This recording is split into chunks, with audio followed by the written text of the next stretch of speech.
А теперь смотрите, как выглядит камин, который обрел свой портал.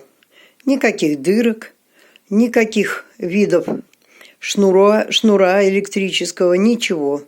Вот такая полочка была и две таких досочки. И вот он спокойно теперь